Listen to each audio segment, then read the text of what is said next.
তানজিম তামিমের অসাধারণ ব্যাটিং, নাসুম রিশাদ মুস্তাফিজের অসাধারণ বোলিং এবং নুরুল হাসান সোহানের অসাধারণ ফিল্ডিং সব মিলে আমাদের একটি অসাধারণ জয়। বাংলাদেশ অবশ্যই কংগ্রেচুলেশনস বাংলাদেশ ক্রিকেট টিম এত সুন্দর একটি জয় উপহার দেওয়ার জন্য। দেখেন দিন শেষে আমরা বরাবরই বাংলাদেশকে গালি দিয়ে খারাপ খেললে বা কোনো ম্যাচ হারলে আমরা বাংলাদেশকে গালি দিই এবং প্রতিবারই প্রতিজ্ঞা করি যে আমরা বাংলাদেশের খেলা আর দেখতাম না।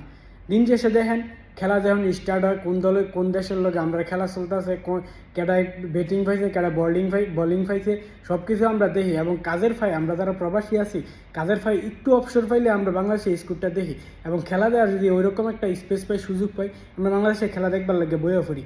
দেন এরপরেও মনে করেন যে যখন আপনারা খারাপ খেলেন বাংলাদেশ ক্রিকেট টিমরা যারা খারাপ খেলে ইচ্ছাকৃত তো আর কেউ খারাপ খেলে না, কিন্তু বরাবর যখন খারাপ খেলে আমরা দুই একটা গালি দিই, আমরা ভিতর থেকে আয়ে আবেগ থেকে আয়ে যেইভাবে হোক আমরা দুই একটা গালি আপনারা দিয়ালাই।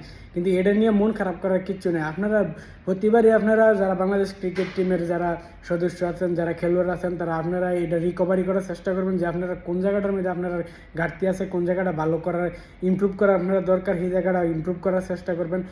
যতটুকু খেললে আপনারা ভালো খেলতে পারবেন অতটুকুই খেলার চেষ্টা করবেন, নিজের সর্বোচ্চটা দেওয়ার চেষ্টা করবেন। যেমন করছেন আজকের ম্যাচটার মধ্যে আমাদের অল্প একটা ফুজিয়া ছিল, সর্বোচ্চ রান ছিল তানজিম তামিমের, তারপরে অসাধারণ বোলিং রিশাদ হোসেনের, নাসুমের, মুস্তাফিজের খুব দুর্দান্ত বোলিং, বরাবর ফিল্ডিং এবার আজকে অন্য সব দিনের চেয়ে অনেকটা ভালো হয়েছে। আমরা ফিল্ডিংটা যদি অনেকটা ভালো করতে পারি তাহলে আমাদের অনেকটা রান সেভ হয় বা মোটামুটি রান আউটের একটা সম্ভাবনা থাকে। ঠিক আছে, তো বেশি কথা আর বাড়াবো না। ডিউটি শেষ করছি, মাত্র ডিউটি শেষ করে ডিউটির পোশাকটা লইছে ভিডিও বানাইতে বসে করছি। আর ডিউটির সময় আমরা খেলা দেখার চেষ্টা করছি যতটুকু সম্ভব হয়েছে।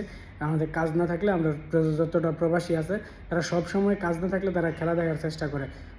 পরে যদি বাংলাদেশ ক্রিকেট টিম খারাপ খেলে গালি দেই, ভিতর থেকে আয় আবেগ থেকে আয় মন থেকে আয় যেইভাবে আয়, কিন্তু দিন শেষে আবার আমরা এই বাংলাদেশে খেলা দেখতাম বসে পড়ি। ঠিক আছে, ভালো থাকবেন সবাই, সুস্থ থাকবেন, আপনাদের সবার দেখা হবে পরবর্তী ম্যাচে বা নতুন কোনো ভিডিওতে। ধন্যবাদ সবাইকে।